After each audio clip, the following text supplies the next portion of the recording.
wuxuu murugaysan yahay sanado badan balse ma yaqaan sababta ka dambaysa murugadiisa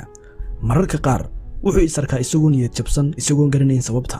marar badanna niyadiisu aad ayay isku badbadashaa iyadoo aanay jirin sabab cadi ma aha qof guulo sidaa u badan gaadhay amaba sidaa u faraxsan waxaanu taa badanaa u aaneeyaa kuna eedeeyaa dowladdiisa dalkiisa iyo nasiibkiisaba balse haddana waxaa jira cod isaga ka dhex guuxa kaasi oo u sheega inuu wax qaldan samaynayo codkaasi wuxuu u sheegaa inuu dariiqiisii saxda ahaa ka habaabay oo uu la dagaalamayo cadow qaldan waxaanu ka baryaa inuu ogaado hal wax kaasi oo ah cadowgiisa dhabta ah yaa ka mas'uul ah waqtiyada ka mid ah waxaa jiray nin dejistay hadafyo aad u waaweyn kadib markii uu ku guuldaraystay inuu gaadho hadafyadaana wuxuu noqday qof dabeecad xun si fudud u xanaaqa iimaankiisiina aad ayuu u daciifay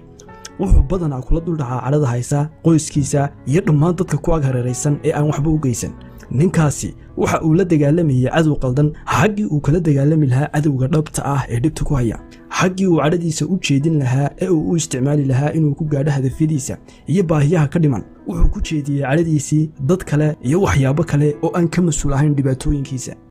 yaan la dagaalamaa imise jeer ayaad saragtay adiga oo murugaysan adiga oo aan garanayn sababta imise jeer ayaad bilowday inaad la dagaalanto dadka kugu hareeraysan iyo xataa jaarkaagaba sababtoo ah marka horaabad cadhaysnayd oo hore ayaad u cadhoonaysay imise jeer ayaad ku eedaysay dhibaatooyinkaaga aanad weli xallin dad iyo waxyaabo kale oo aan shaqo ku lahayn hadda baadh oo u fiirso dhinac kasta oo noloshaada ka mid ah oo bal eeg inaad garanayso cadowgaaga dhabta ah baadh dabeecadahan xun ee aanad hore u lahaan jirin ee hadda kugu soo biiray oo bal eeg haddii aad garanayso waxa sababay baadh oo u kuurgal daroogooyinkan aad isticmaasho oo bal arag in qabatinku uu yahay waxa kugu qasbaya ama uu yahay waxaad adigu iskaa u damacday oo aad kaga dhuumanayso dhibaatooyinkaaga dad aad u badan ayaa qaadka sigaarka iyo daroogooyinka kaleba u isticmaala inay kaga baxsadaan oo ay isku ilowsiiyaan dhibaatooyinkooga dad aad u tiro badan ayaa noloshooda ku dhammaysta iyagoo ka baxsanaya dhibaatooyinkooga isla markaana la dagaalamaya cadow qaldan dadka qaar ayaa noqdo qaar quus taagan ciirsi la'aan dareema isla markaana tiiraanyaysan sababtoo ah waxay dhabarkooda u jeediyaan cadowgooda dhabta ah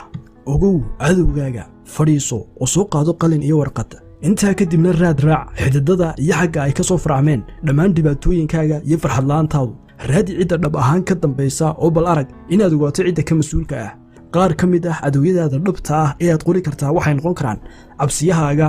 kalsooni la'aantaada hadafyadaada aanad weli xaqiijin iyo xirfadahaaga nolosha ee aanad lahayn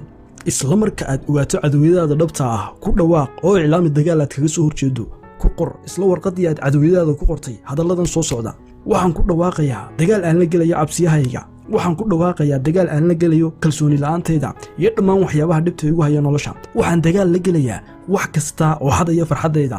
wax kasta oo iga dhigaya qof murugaysan iyo wax kasta oo waddadayda hor istaagaya inaad sidaa qortaa waxay maskaxdaada u diri doontaa fariin ah inaad u dagaalamayso ilaa aad ka helayso waxa aad rabto murugana aanad ku noolaanayn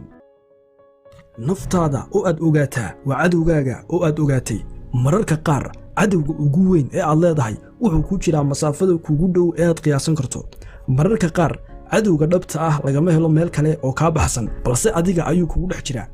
fahan la'aanta naftaada kalsooni la'aantaada iyo dhammaan cabsiyaha xun ee aad reentaa waa cadowyada dhabta ah ee kugu dhex jira